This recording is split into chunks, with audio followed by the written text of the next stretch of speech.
Hoje em dia, a instituição mais atacada em todos os lugares, nas sociedades, é a família. Hoje em dia, se você abre a revista, abre um jornal, acessa um site na internet ou liga a televisão, em pouco tempo você vai se deparar com alguma notícia ou alguma matéria ou alguma informação que vai desmerecer a família ou os laços e os relacionamentos familiares. Mas se você olhar para a palavra de Deus, você vai ver que para Deus, família sempre foi prioridade. Sempre. A primeira instituição criada por Deus foi a família, antes da igreja. Antes de qualquer outra instituição, Ele estabeleceu a família. Marido, mulher, filhos, pais, a família. Então isso é projeto de Deus. Por isso que sofre o ataque que sofre. Porque quando uma família é atingida, ou é destruída, ou é desestabilizada, não apenas aquele grupo de pessoas pertencentes à família sofre, mas a sociedade sofre. Toda sociedade em que o núcleo familiar começou a ser desgastado, atacado, desfeito, quebrado, dentro de pouco tempo aquela sociedade ruiu, porque falta tudo. Falta apoio, falta parceria, falta amor e outras coisas mais que a Helena vai falar a partir de hoje com vocês. Então, os meus parabéns é porque é importante que nós, como igreja do Senhor, que entendemos que família é prioridade para Ele, nos organizemos e façamos algo para ensinar isso. E começa com os casais, começa com os pais.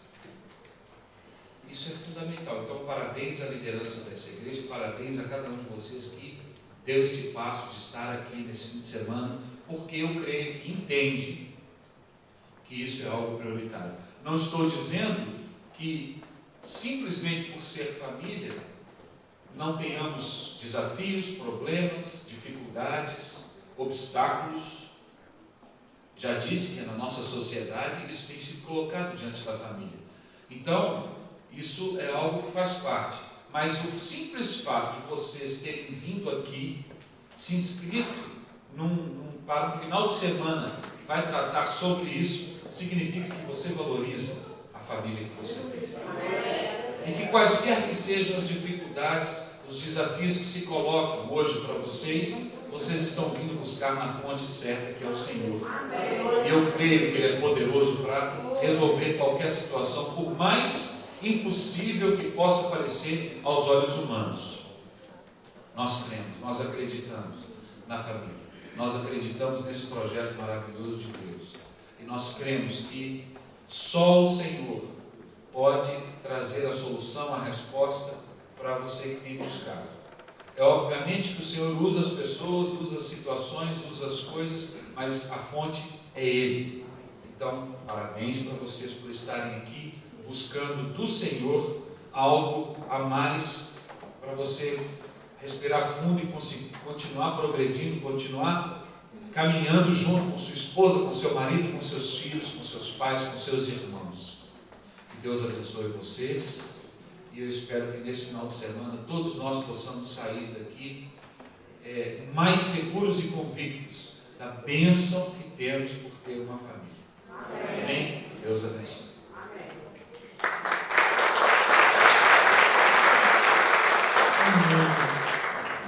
Abra sua Bíblia comigo em Colossenses, capítulo 3.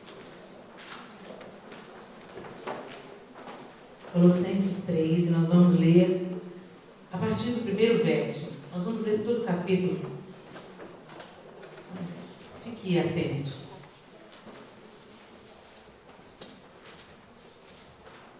O apóstolo Paulo diz na sua carta à igreja em Colossos, a partir do verso 1 do capítulo 3, aos Colossenses: portanto, já que vocês ressuscitaram com Cristo, procurem as coisas que são do alto, onde Cristo está assentado à direita de Deus.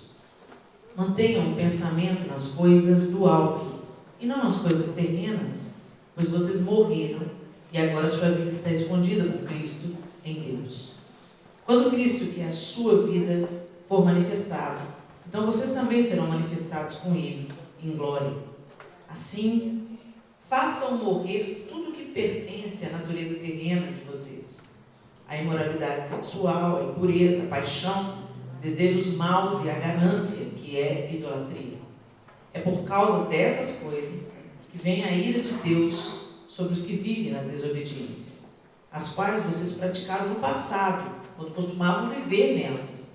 Mas agora abandonem todas essas coisas: a ira, a indignação, a maldade, a maledicência e linguagem indecente no falar. Não mintam uns aos outros, visto que vocês já se despiram do velho homem com suas práticas e se revestiram do novo, o qual está sendo renovado em conhecimento, à imagem do seu Criador. Nessa nova vida, já não há diferença entre grego e judeu, circunciso e incircunciso, bárbaro e cita, escravo e livre, mas Cristo é tudo e está em todos. Portanto, como povo escolhido de Deus, santo e amado, revistam-se de profunda compaixão, bondade, humildade, mansidão e paciência. Suportem-se uns aos outros e perdoem as queixas que tiverem uns contra os outros. Perdoem como o Senhor lhes perdoou. Acima de tudo, porém, revistam-se do amor, que é o elo perfeito. Que a paz de Cristo seja juiz em seu coração, visto que vocês foram chamados para viver em paz, como membros de um só corpo. E sejam agradecidos. Habite ricamente em vocês a palavra de Cristo. Ensinem e aconselhem-se uns aos outros com toda a sabedoria, e cantem salmos, hinos e cânticos espirituais com gratidão a Deus em seu coração. Tudo o que fizerem, seja em palavra, seja em ação, façam-no em nome do Senhor Jesus, dando por meio dele graças a Deus Pai. Mulheres, sujeite-se cada um a seu marido, como convém a quem está no Senhor. Maridos, ame cada um a sua mulher e não a tratem com a amargura. Filhos, obedeçam aos seus pais em tudo, pois isso agrada ao Senhor. Pais, não irritem seus filhos, para que eles não desanimem. Servos, obedeçam em tudo aos seus senhores terrenos, não somente para agradá-los quando eles estão observando, mas com sinceridade de coração, pelo fato de vocês temerem o Senhor. Tudo o que fizerem, façam de todo o coração, como para o Senhor e não para os homens, sabendo que receberão do Senhor a recompensa da herança. É a Cristo, o Senhor, que vocês estão servindo. Quem cometer injustiça, receberá de volta injustiça, e não haverá exceção para ninguém. Senhor, essa é a tua santa e bendita palavra. Nós pedimos que ela transforme a nossa mente, o nosso coração e a nossa atitude. Deus, nós não queremos ser apenas ouvintes, mas precisamos ser praticantes da tua palavra. Ajuda-nos pelo teu poder, Espírito Santo, nos revela a verdade libertadora da tua palavra nessa noite, em nome de Jesus. Esse capítulo 3 de Colossenses, ele é muito semelhante ao capítulo 5 do livro de Efésios, onde o apóstolo Paulo começa dando instruções sobre a maneira como nós devemos viver o nosso cristianismo. Depois ele instrui para que a gente seja cheio do que é bom, cheio do Espírito Santo, e isso em seguida se derrama sobre os nossos relacionamentos familiares. É tão interessante que não dá para a gente falar, à luz da palavra de Deus, sobre relacionamento conjugal, sem falar do nosso cristianismo individual, de como nós estamos vivendo a nossa fé. A gente ser cristão, ou seja, seguidor dos ensinamentos de Cristo, não é algo que se dá apenas dentro das nossas igrejas ou quando nos reunimos em comunidade. O cristianismo, o primeiro lugar onde ele deve funcionar é nos relacionamentos, porque não existe cristianismo sem relacionamento. Quando a gente observa Jesus encarnado, a gente vê Jesus se relacionando. Ele ficou 30 anos, desde o seu nascimento até a sua manifestação ministerial, ele ficou 30 anos se relacionando. Ele passou 30 anos sendo filho, sendo irmão, sendo primo, sendo membro de uma comunidade, sendo aprendiz, provavelmente, do ofício de seu pai, carpinteiro. Jesus passou 30 anos se relacionando com as pessoas, habitando no meio das pessoas. Deus, que se despiu do seu estado de Deus, encarnou e habitou entre nós. E habitando entre nós, nos conheceu intimamente, não apenas de ouvir falar, mas vivenciando as nossas dores, as nossas culpas, os nossos medos, vivenciando bem de perto o cheiro da nossa humanidade, vestindo a nossa humanidade. Então Jesus, em todo o tempo, desde que ele começa o seu ministério, a gente vê Jesus investindo em relacionamento. Jesus não se casou. Eu acho que é um fato muito importante para que a Bíblia tivesse ocultado isso. Então, ele não se casou, não que fosse errado, não que fosse pecado. Ele não se casou porque, senão, certamente, seus discípulos citariam. Mas ele investiu em relacionamento. Todo o tempo, ele estava convivendo com as pessoas, comendo com as pessoas, passando tempo com as pessoas, ouvindo as pessoas. E na mesma proporção, quando a gente se tranca dentro de uma igreja e não se relaciona com as pessoas, inclusive aquelas que não professam a fé cristã, nós não estamos vivendo o cristianismo, nós estamos vivendo a superficialidade de uma religião ou de um grupo social que chamamos de igreja. Então, volto a dizer, pessoal, não existe cristianismo sem relacionamento. Então, ele começa a falar, o apóstolo Paulo começa a dizer como que a gente vai viver essa vida nova que a gente recebeu. E ele vai falando, vocês vão se despir do velho homem, vocês não vão mais praticar as coisas que antes vocês praticavam. Vocês não vão ter mais linguagem decente de falar, vocês não vão ter mais a ira, a indignação, a maldade, a maledicência. Vocês vão abandonar essas coisas. E vocês vão viver agora como seguidores de Cristo, um povo escolhido, revestido de profunda compaixão, de bondade, de humildade, de mansidão e de paciência. Ele está falando, todas essas qualidades que ele está citando, só se dá para se exercitar em relacionamento. Onde que a mansidão vai ser exercitada? No relacionamento. Onde a humildade vai ser exercitada? No relacionamento. Então, o cristianismo, antes de mais nada, é relacionamento. Então, quando nós estamos com problemas no nosso casamento, nos nossos relacionamentos, dentro de casa, certamente é uma evidência de que nós estamos com um problema no nosso cristianismo. Porque, gente, coisa mais fácil é a gente ser uma bênção na igreja. A gente põe a máscara de crente, vem para a igreja, paz do Senhor, tudo bem? A gente ri, cumprimenta, pega na mão, elogia, né? Mas em casa, só Deus sabe como vocês vieram do carro, né? Às vezes você saiu de casa hoje, teve quebra-pau dentro de casa, aí chega na tua igreja, tu põe a máscara. Bom, um está virando uma tal, outro, bom, tá tudo bem com você? Está tudo ótimo, não está tudo ótimo nada. Vocês estão em pé de guerra, estão por aqui um com o outro, mas põe a máscara de santidade. Ser uma bênção na igreja, qualquer um pode ser. É só usar o jogo de palavras adequado, é só levantar a mão na hora do louvor, sorrir e servir. Quando volta para casa, a realidade se manifesta. Então, o apóstolo Paulo vem falando de como a gente deve viver o nosso cristianismo. E aí, inevitavelmente, no verso 18, ele começa a instruir. Mulheres, sujeite-se cada um ao seu marido, como convém a quem está no Senhor. Não deveria ser um problema para nós mulheres nos submetermos aos nossos maridos. Porque, inclusive, em Efésios diz assim, sujeitem-se uns aos outros. O papel do cristão é a submissão. Não deveria haver problema de nós nos submetermos. Agora entenda, gente, submissão não é se tornar capacho. Submissão não é deitar para o outro pisar em cima. Submissão é ter um espírito respeitoso e manso. É isso que é submissão. É ter um espírito fácil de se curvar, de obedecer. Não devia ser uma dificuldade para a gente, uma vez que o nosso mestre, o nosso modelo é assim. Nós estamos tão intoxicados pelas verdades desse mundo, mentiras, um aspecto de verdade, que nós trazemos isso para os nossos relacionamentos. Então, nem mulheres, nem homens entendem o que é submissão. Mulheres que se rebelam contra os seus próprios maridos e dizem: o que você está pensando, meu filho? Você é meu pai? Você não manda em mim. Agora, se o guarda de trânsito entra na sua frente e manda você parar e dá um apito, você para imediatamente. Se a polícia anda atrás de você, você para, pianinho, já põe a mão no volante, acende a luz, você vai fazer tudo direitinho, não é? Por quê? Porque se você fizer errado, vai dar problema com a autoridade local, certo?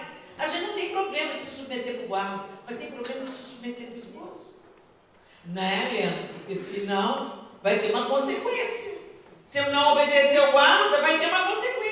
E se você não tiver submissão ao seu marido, vai ter uma consequência. E uma consequência muito mais séria, porque isso envolve a família, os relacionamentos e principalmente a nova geração que vem a partir de vocês, os filhos. Então, por que não se submeter ao marido? Porque muitas vezes o marido tem uma atitude equivocada também em relação ao que chamamos de submissão. Ele é abusivo. Usando o mesmo exemplo do policial, se o policial for abusivo com você, você pode levar ele na corte, não pode? Você pode provar que ele abusou da autoridade. Abuso de autoridade é autoritarismo. Deus também não aprova isso.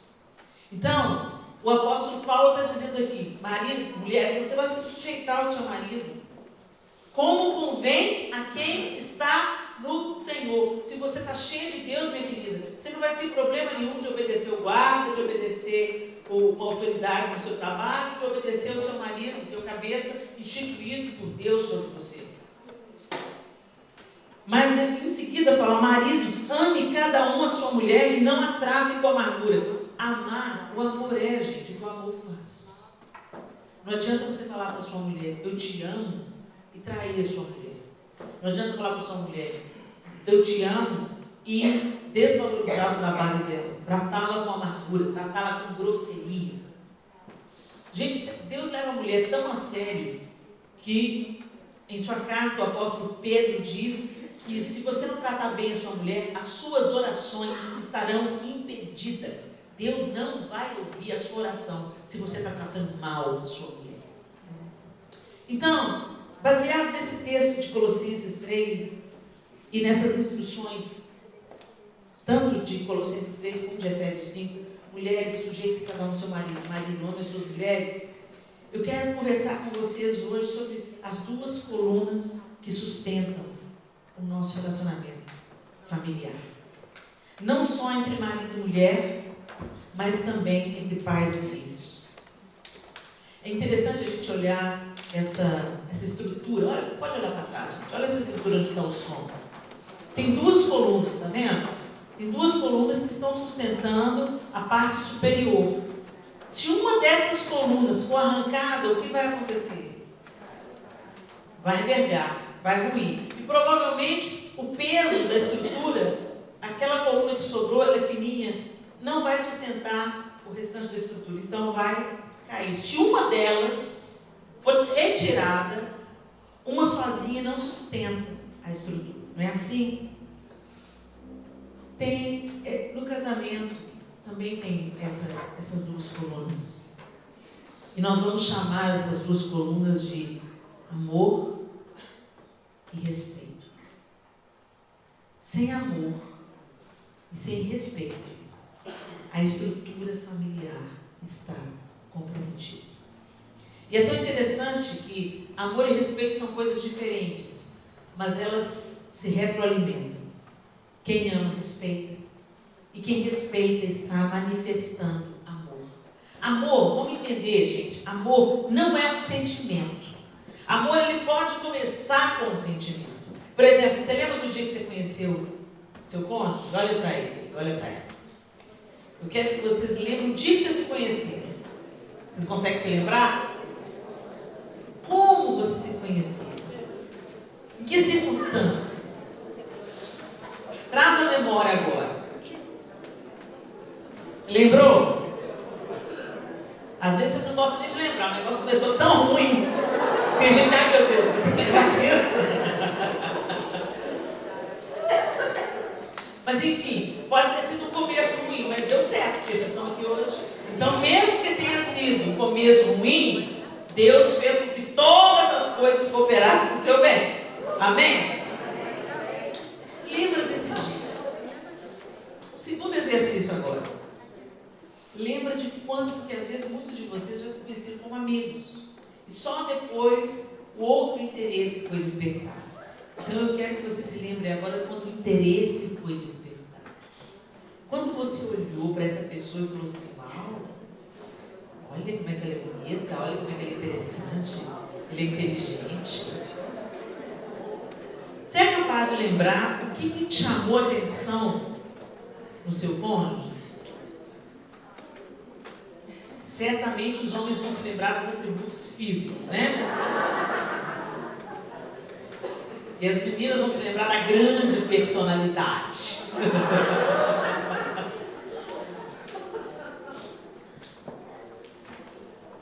Agora lembra das sensações que vocês começaram a sentir. Vontade de ficar mais perto, vontade de convidar a sair, bolar as estratégias para provocar uns encontros, sem querer. Você lembra como é que foi? Talvez você tenha sido mais enfático, mais direto. Tem uns caras que chegam assim, você vai ser minha esposa. Tá bom. Já recordamos? Agora lembra como é que tá hoje. Não é para responder não. Não é para responder não, gente. É o mesmo frio na barriga.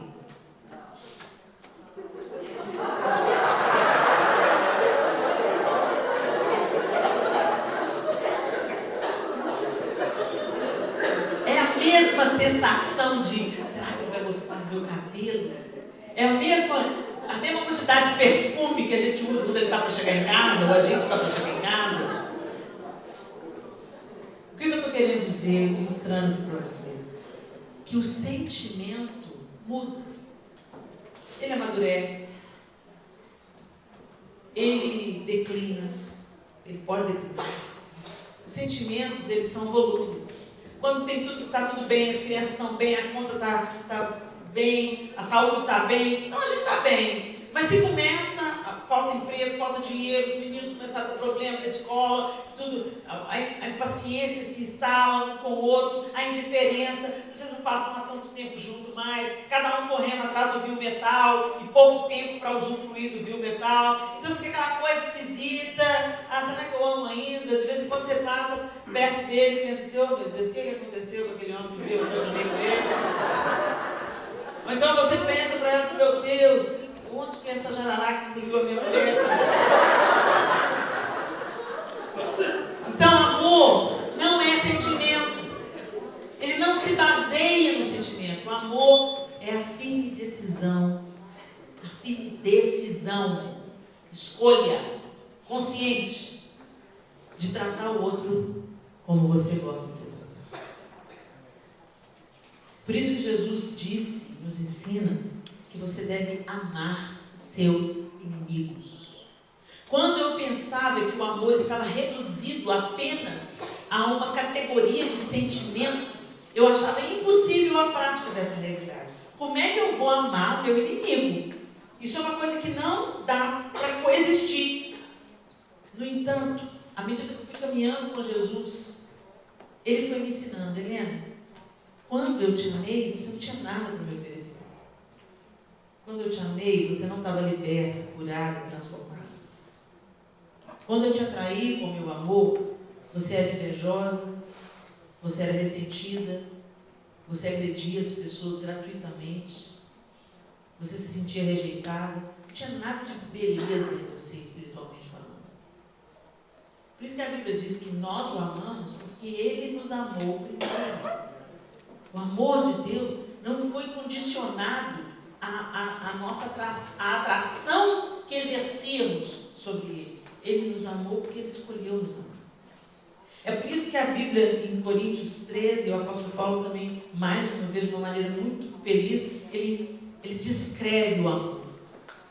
O amor não se ufana, não se ensoberbece, não se conduz inconvenientemente, não se ressente do mal, não se alegra com a injustiça, mas regozija-se com a verdade. Tudo sofre, tudo crê, tudo espera, tudo suporta e jamais acaba. Aí você fala, mas esse é o amor de Deus. E em que amor que nós estamos sendo aperfeiçoados? Por isso que não dá para desconectar os nossos relacionamentos da fé cristã.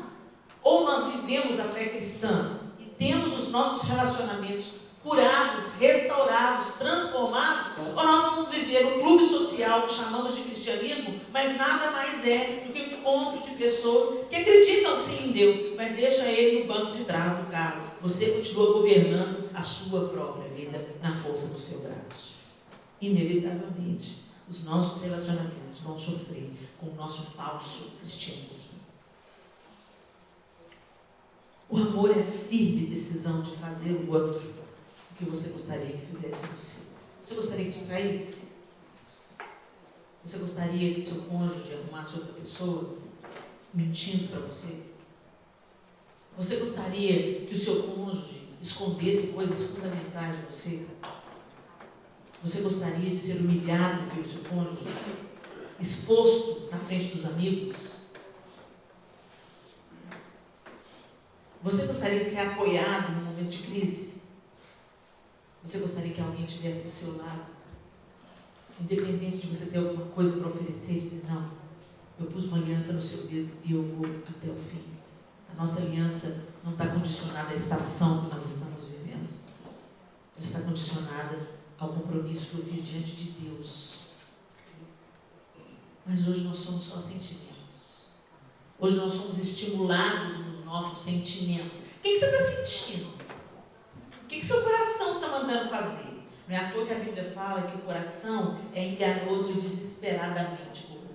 Não confie no seu coração. A sociedade fala, confia no seu coração. E eu vou te dizer, não confia no seu coração, não.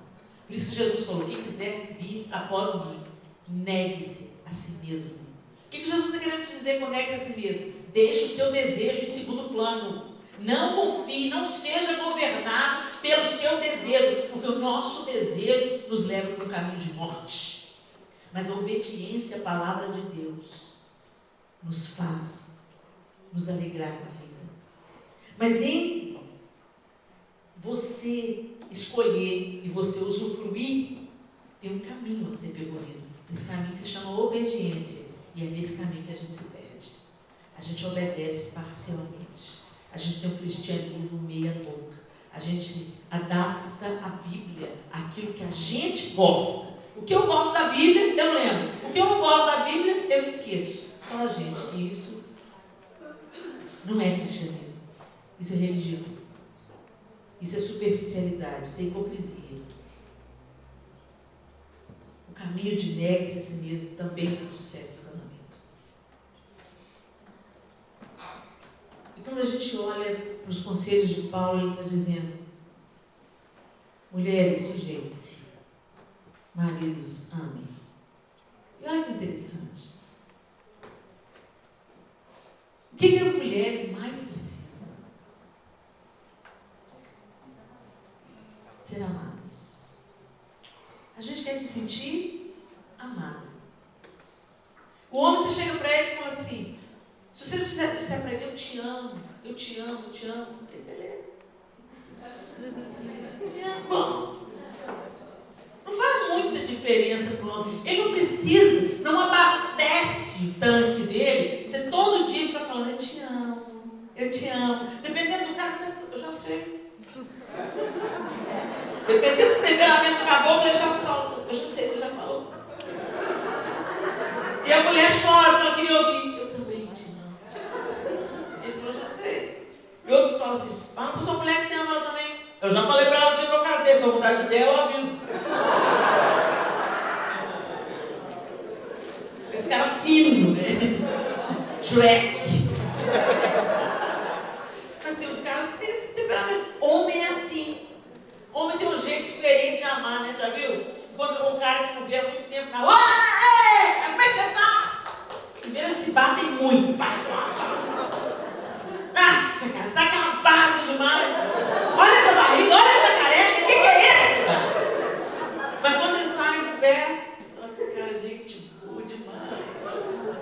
Mulher já é o contrário, né? Oi, querida, tudo bem? Tá linda, emagreceu. Que linda que você tá. Ai, que bom te ver. Tá, tchau, amiga, tchau.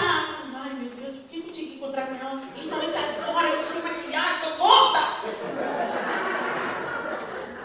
Olha nada, essa menina vai falar mal de mim.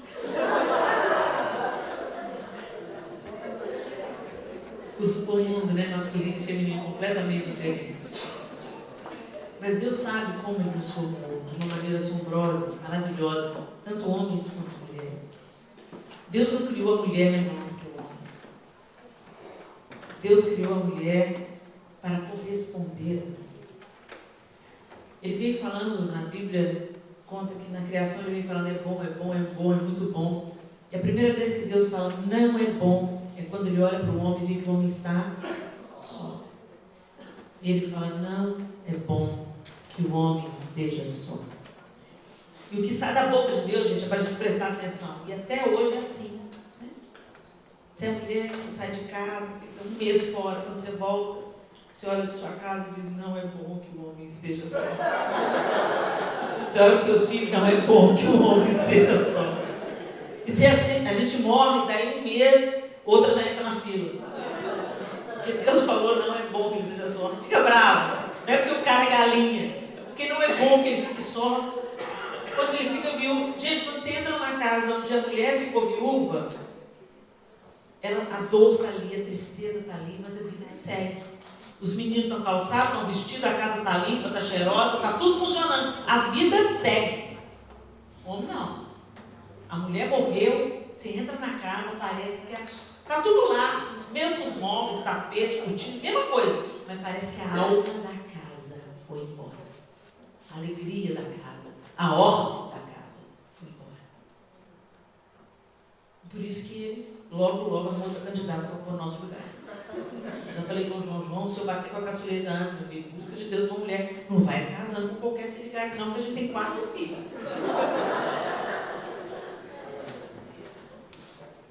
Não é bom que o homem esteja só. Far-lhe-ei uma auxiliadora que ele seja idônea. Aí a mulherada já começa a funcionar nisso. Auxiliadora? Auxiliar.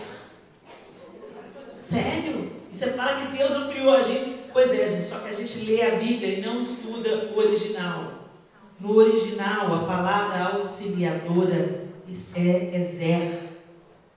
Ezer é usada para definir a mulher 2 vezes. E 16 vezes para definir o próprio Deus no Antigo Testamento. E outras 3 vezes para definir auxílio militar pelos profetas. Então pensa comigo.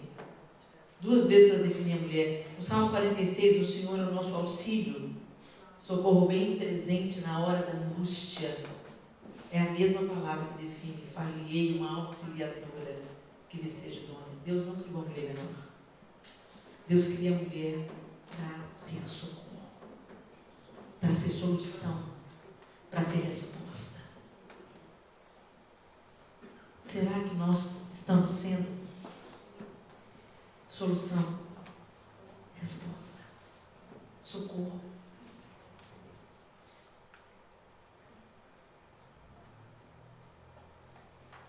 Deus criou a mulher e o homem de uma maneira assombrosa. Ele disse, façamos o homem a nossa imagem e semelhança. Quando ele diz esse texto, ele está dizendo, façamos a humanidade. No original, a palavra homem, em Gênesis capítulo 1, se refere à humanidade. A nossa imagem e semelhança. Nós carregamos a imagem e semelhança de Deus. E quando você olha Pai, Filho e Espírito Santo, você não vê uma competição na Trindade para ver quem é que manda mais, quem é que tem mais poder. Você vê a Trindade completa, numa sinergia plena, absoluta, perfeita, onde um coopera com o outro, cada um é cada um, Pai, Filho e Espírito Santo, mas eles se movem, pensam, sentem, pulsam de uma só maneira. E ele diz, deixará o homem pai e mãe, unir-se à sua mulher, e serão os dois uma só carne. Quando Deus uniu vocês dois, o plano de Deus é que vocês pulsassem como um só, mesmo mantendo as suas peculiaridades e individualidades. Um nutre o outro, um abastece o outro, um sustenta o outro. Um levanta o outro. É um jogo de frescobol. Não é um jogo de tênis.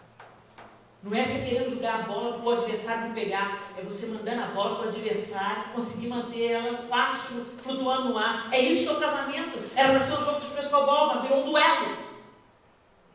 E hoje há uma disputa de poder dentro dos nossos casamentos. E nessa disputa, as colunas são demolidas. Não há respeito.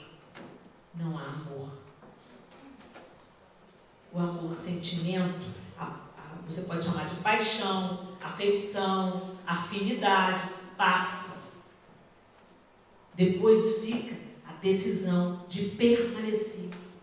Quando a primavera e o verão passam, chega o outono e o inverno no casamento, o que te mantém no casamento é a decisão de honrar a sua aliança, é o caráter de honrar uma promessa que você fez diante de Deus e de nutrir esse relacionamento nos tempos difíceis para que, quando a estação virar, a primavera volte. Mas para a primavera voltar, você tem que continuar onde você está. Não adianta ir para a Flórida, quando aqui o inverno estiver rigoroso. É a mesma coisa o casamento. Tem gente que chega o inverno, o casamento vai para a Flórida. Se é que vocês me entendem.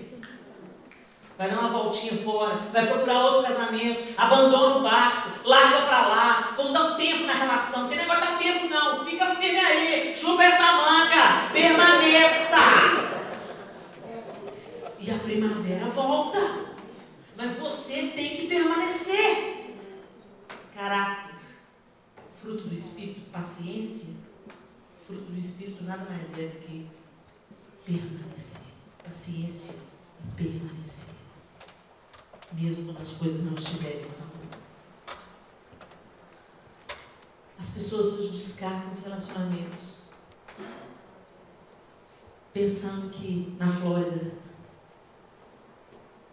vai ter... vamos para a Flórida, lá não tem inverno. Mas tem tufão. Todo casamento tem dificuldade. Todo casamento tem períodos difíceis. Todo casamento. Todo relacionamento. Nós estamos falando de casamento porque aqui nós estamos no encontro de casais, mas todo relacionamento, a relação com os pais, os filhos, vocês agora nessa idade, vocês estão com os pais mais velhos, irmãos, na família da fé, quantas coisas difíceis acontecem no relacionamento. E aí o que você faz? A fila anda, a gente vai para lá, vamos para fora. Não, fica quieto aí. Porque se Jesus fosse para fora na cruz, nós não estaríamos aqui. Ele permaneceu. Ele falou, eu venci o mundo, ou seja, vocês conseguem vencer também. Mas sabe o que não está sendo cultivado hoje, gente? Caráter. Os valores do mundo é o que está regendo a igreja. Se lá fora a fila anda, aqui não anda não, gente. Aqui a gente permanece. Aqui a gente dá tudo que também acaba. Aqui a gente oferece a outra face. Aqui a gente desenvolve a humildade, a mansidão, o domínio próprio, a paciência, o fruto do Espírito. E é por isso que os nossos relacionamentos são curados, restaurados, transformados. E isso pode servir para o mundo como um luzeiro. Mas não é isso que está acontecendo.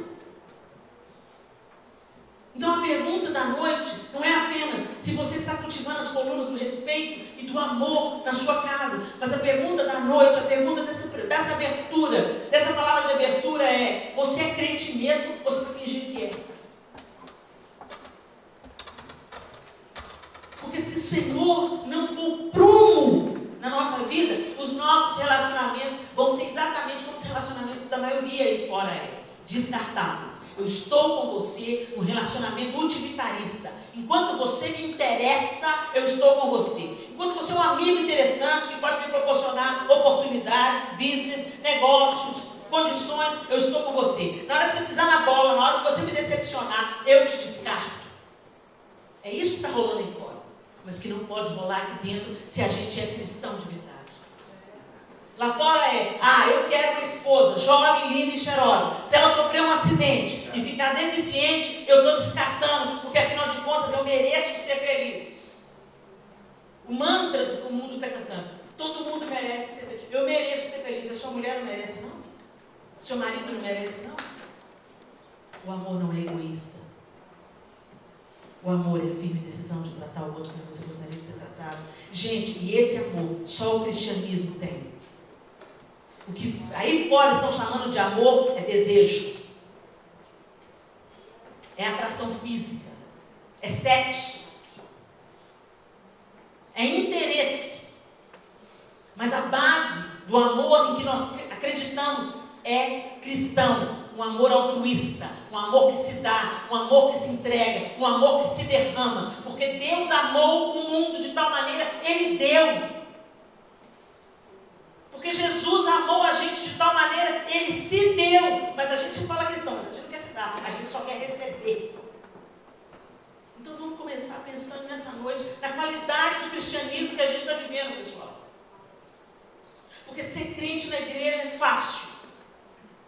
Mas Deus quer que o nosso cristianismo comece dentro de casa, entre quatro paredes, no nosso relacionamento como pais, nos nossos relacionamentos como esposo, como esposa. Se você não honra a sua família, você é uma farsa. Se você não vive o seu cristianismo dentro de casa, você está vivendo o pseudo-cristianismo. Você está vivendo uma religião, apenas uma religião, um grupo social que acredita numa mesma coisa, mas que seleciona aquilo que interessa. Jesus não chamou um grupo social para acreditar nele. Jesus chamou seguidores para serem imitadores dele.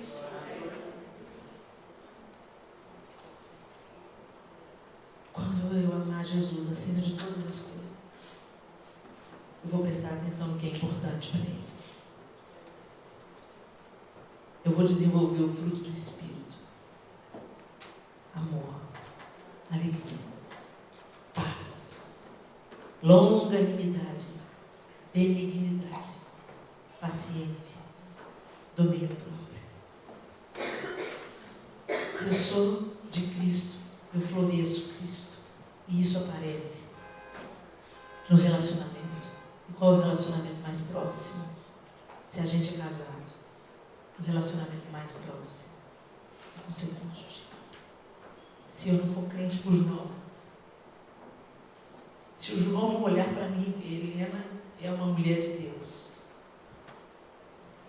eu sou uma mentira.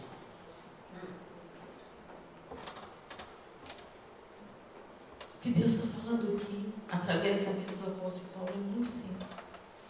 Mulheres, respeitem seus maridos, porque assim como nós precisamos de nos sentir aprovadas, aceitas, protegidas, preservadas, cuidadas, amadas, os homens precisam se sentir respeitados.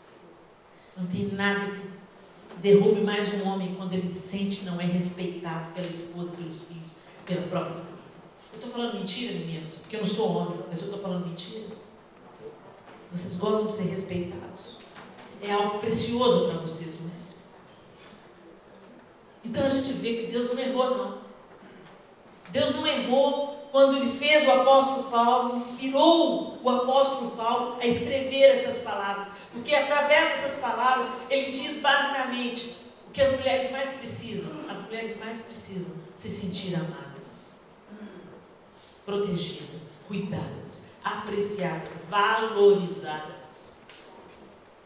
E lembrando, o amor é o que o amor faz. Então, se eu amo a minha mulher, eu protejo a minha mulher, eu cuido da minha mulher, eu coopero com a minha mulher, eu escuto a minha mulher, eu entendo a minha mulher, eu não a trato com grosseria nem com amargura, eu a trato como Cristo trata a igreja. Cristo não estupra a igreja, Cristo não desvaloriza a igreja, Cristo não humilha a igreja, Cristo adorna a igreja, Cristo prepara a igreja, Cristo alimenta a igreja, Cristo cuida da igreja, Cristo sustenta a igreja, Cristo anseia vir buscar a sua alma.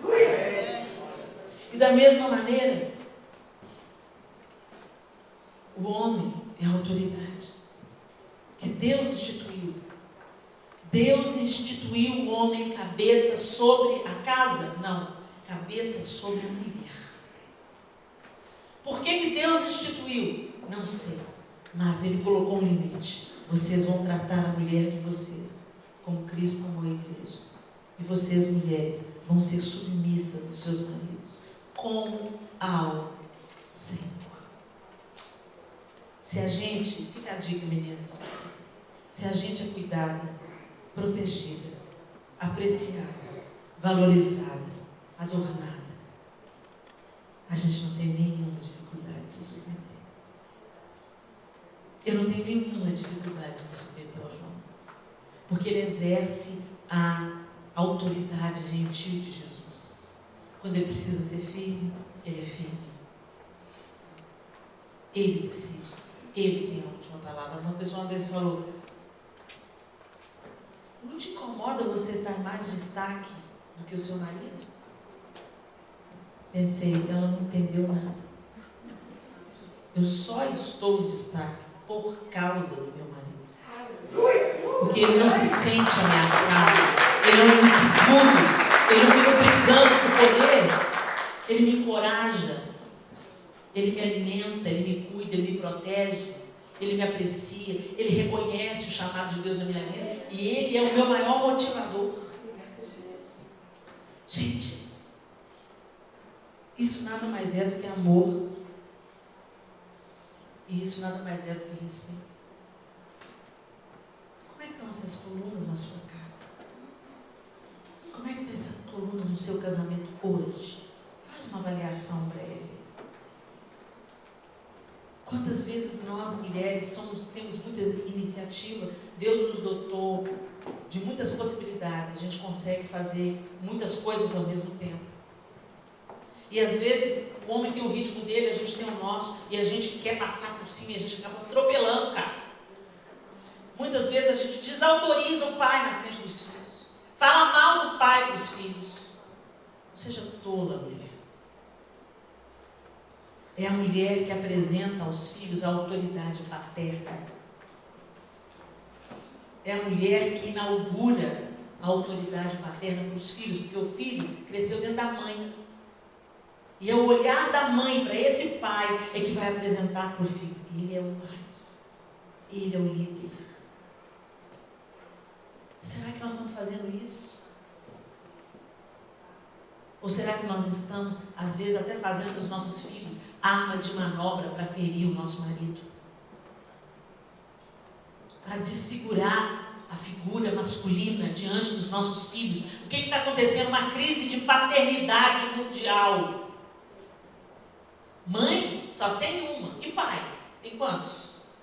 Pelo que eu saiba, só um espermatozoide penetra um óvulo, e no caso de 2 de serem gêmeos, é o mesmo pai. A não ser que haja alguma aberração aí. Há uma supervalorização da figura feminina e a figura masculina está sendo desconfigurada. Só que você não entende o plano das trevas nisso quando você tira a autoridade do seu marido diante dos seus filhos. Você não está apenas maculando a ordem dentro da casa, mas você está ferindo a visão que esses filhos têm do próprio Deus. Será que você, mulher, tem respeitado o seu marido? Será que você acata a decisão dele? Nós sugerimos, nós admoestamos, nós aconselhamos, nós somos como auxiliares, como ajudadores, como socorro, a gente dá o conselho, mas a decisão final é deles. Ele erra, mas ele quer dar cara. Então, você põe o joelho no chão e fala para o chefe, falar para o chefe. Teve uma vez que eu tinha que ir para uma viagem. E eu cheguei para o João e falei: João, eu vou ter que ir com a pastora Zenete para o Japão. E João falou: você não vai. Eu falei: não. Você já foi uma vez com diante do trono? Não mais. Eu não aguento ficar 15 dias sem você aqui em casa. Eu: tá bom. Liguei para a secretária da Zenete e disse: Lígia, o João falou que eu não vou.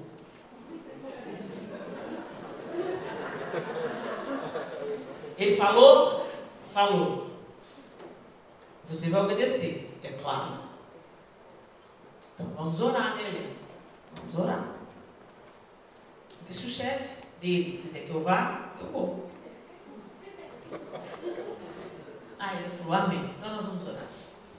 Eu curvei os meus joelhos apenas uma vez. Senhor, eu não sei o que o Senhor quer para mim. Mas se o Senhor quer que eu vá nessa viagem no Japão, você vai ter que falar com o João. Porque ele falou que eu não vou. Então o Senhor cuida aí. Entre cabeças. E continuei levando minha vida. Uma semana depois ele chegou em casa e disse: Helena, você vai para o Japão. Eu olhei para ele e falei assim: vou? Vai. Por quê? Porque Deus falou que é para você. Pois é, Helena, se meu marido não escuta Deus, Deus fala, Deus inclina o coração, Deus faz o que Ele quer fazer. A vontade, tem mulher que chega para mim e diz: Helena, como é que fala? Meu marido está matando meu ministério, Helena. Seu ministério é seu marido, querido. Como é que você vai evangelizar o mundo se você não está conseguindo evangelizar nem o seu marido? Mas Helena não está. Olha, deixa eu te falar uma coisa. Eu falo para as mulheres, deixa eu te falar uma coisa. Deus tirou Nabal da vida de Abigail. Nabal era um homem tolo, insensato. Abigail era uma mulher linda e sábia. Nabal levava a vida do jeito que queria, fazia só tolice. E Abigail aguentando firme, tampando as burradas de Nabal. Nabal não quis se arrepender. Nabal não quis mudar o coração. Sabe o que Deus fez? Levou Nabal. Abigail se tornou mulher de Davi. Então, a mão de Deus remove o que precisa remover. Se você é Nabal, fica ativo, deixa eu der.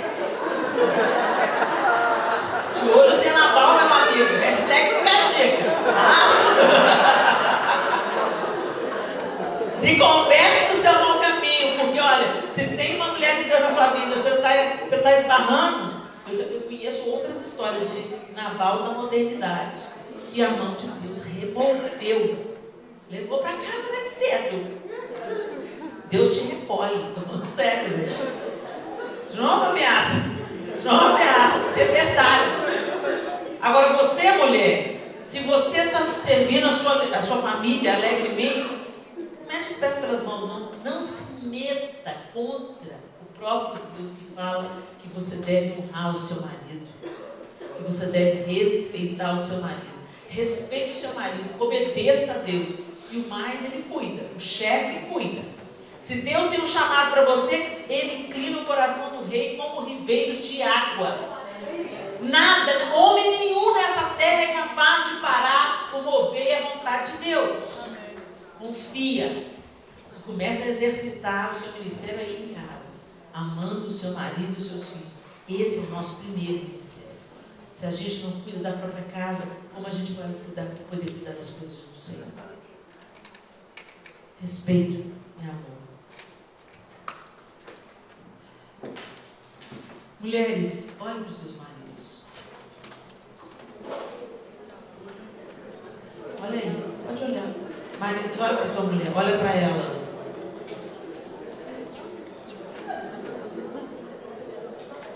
Eu queria que você, mulher, repetisse comigo uma oração. Olhando para o seu marido. Você vai falar com Deus, mas você vai estar olhando para o seu marido, amém? Então, mulheres, repitam comigo: Senhor Deus, eu sei que o Senhor me criou para ser resposta na vida deste homem. Me perdoe, Senhor, se eu não tenho respeitado meu marido como o Senhor ordenou que eu respeitasse. Eu quero ser uma esposa segundo o teu coração, honrar e respeitar o homem que o Senhor instituiu sobre mim. Eu sou aliançada com ele. Eu quero ser sua melhor amiga, sua ajudadora, sua apoiadora. Eu quero ser resposta. Eu quero ser Ezer. Ajuda-me, Senhor, em nome de Jesus. Agora você vai olhar no fundo dos olhos do seu marido e vai dizer: eu quero te respeitar como ao Senhor, em nome de Jesus. Amém. Agora é a sua vez, marido. Você vai orar ao Senhor. Você vai orar ao Senhor, mas você vai estar olhando para a sua mulher. Amém? Olhe para ela.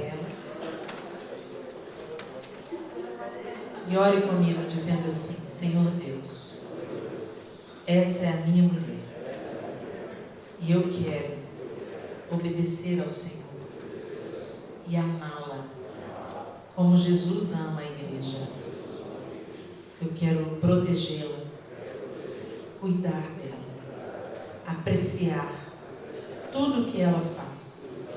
Quero ser um bom ouvinte e tentar entender o seu universo, tão diferente do meu. Ajuda-me, Senhor, a olhar para essa mulher como o primeiro homem olhou para Eva, com apreciação, com deslumbramento e com gratidão. Obrigada, Deus, porque o Senhor colocou essa mulher na minha vida para que eu cuide dela.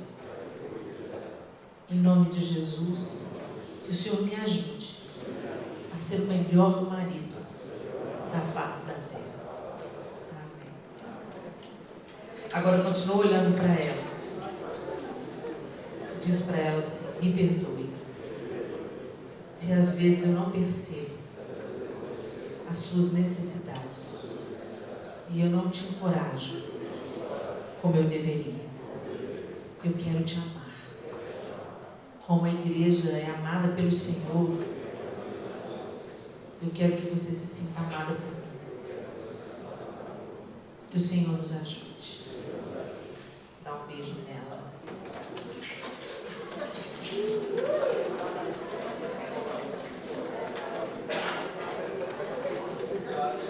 Eu queria deixar de para casa para vocês até amanhã. Tem para casa, gente. Atenção. Aos beijinhos. Peraí, daqui a pouco continua. Eu quero passar um para casa para vocês hoje. Porque às vezes nós esperamos uma manifestação de amor que não vem.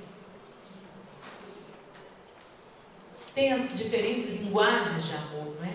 Às vezes uma mulher, ela espera ser elogiada, ou às vezes ela espera, por exemplo, que o marido coopere nas tarefas domésticas, porque vocês também trabalham fora, e aí chega cansada também, e às vezes o cara não coopera, enfim. Cada uma de vocês, mulheres, tem uma linguagem de amor. E eu não sei se ela está sendo suprida ou não pelo marido de vocês. Às vezes os caras nem sabem, o marido nem sabe, às vezes ele pensa: poxa, estou arrasando, e não está. Né? Acontece, né? Então, eu quero fazer uma sugestão para vocês, mulheres.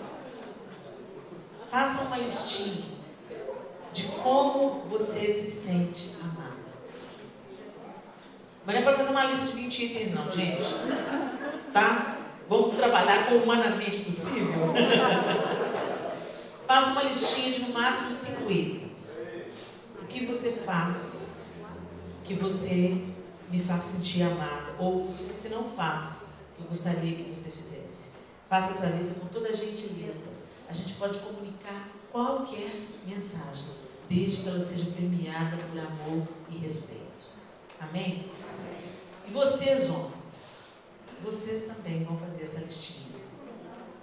Vocês, às vezes, nós mulheres pensamos que nós estamos respeitando vocês, mas em algum momento, às vezes uma reação diante dos filhos, às vezes o pai fala: ô fulano, pega o celular. Não, não precisa pegar não, deixa que eu pego. Você não sabe de nada, ele não sei. Aquelas coisas que acontecem assim, que às vezes o cara diz: que é isso? Mas o homem normalmente não fala. O homem vai guardando, guardando, guardando, guardando, quando estoura, né? Então, se você tem alguma coisa que a sua mulher faz, mesmo sem querer, sem perceber, que faz você se sentir desrespeitado, desacatado, eu queria que você também, com toda a gentileza, entregasse para ela uma listinha antes de dormirem essa noite. Trato feito? Amanhã eu vou mexer com essa listinha. Trato feito? jeito. No máximo 5 itens. Pode ser 1, pode ser 2, no máximo 5. Ok? Aquela lista de 30 itens, você deixa para outra oportunidade. Ok? Combinado? Amém. Então vamos orar. Fique de pé no seu lugar. Segura a mão da sua esposa. Segura a mão do seu marido.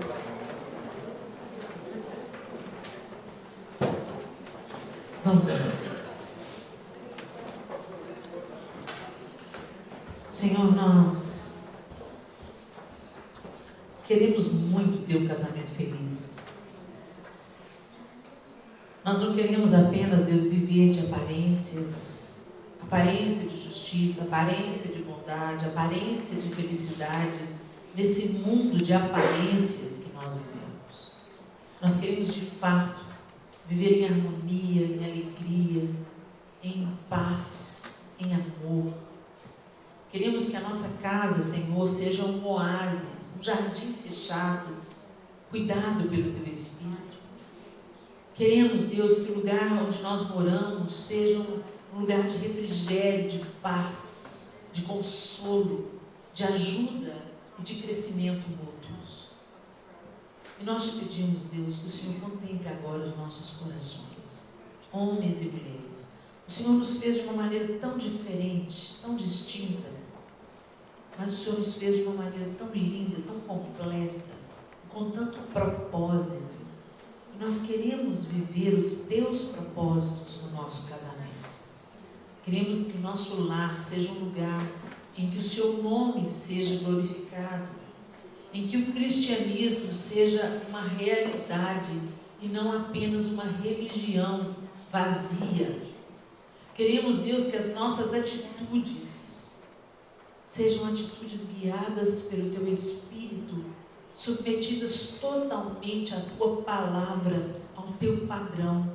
Senhor, vem com o Teu prumo no nosso casamento e ajusta aquilo que só o Senhor é capaz de ajustar.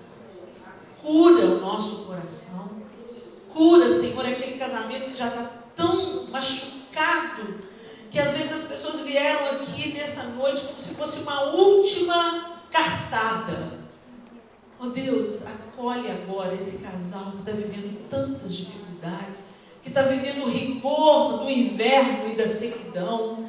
E Deus, em nome de Jesus, vem com Teu bálsamo e encorajamento, que eles permaneçam e esperem pela primavera novamente, que eles trabalhem, Deus, cultivando, adubando, cuidando desse relacionamento, nutrindo amor, nutrindo respeito, para que o Senhor renove aquilo que só o Senhor é capaz de renovar. Senhor, ajusta as colunas na nossa família, que o amor e o respeito não sejam apenas a realidade do casal, mas que os nossos filhos que precisam ser amados, e nós pais que precisamos ser respeitados, que essas colunas também dentro do relacionamento de pais e filhos também sejam fortalecidas.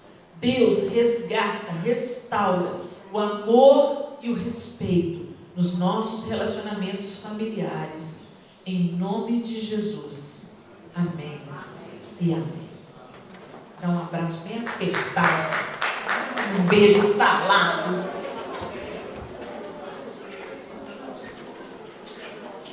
E pode se assentar rapidamente. Amanhã, à tarde,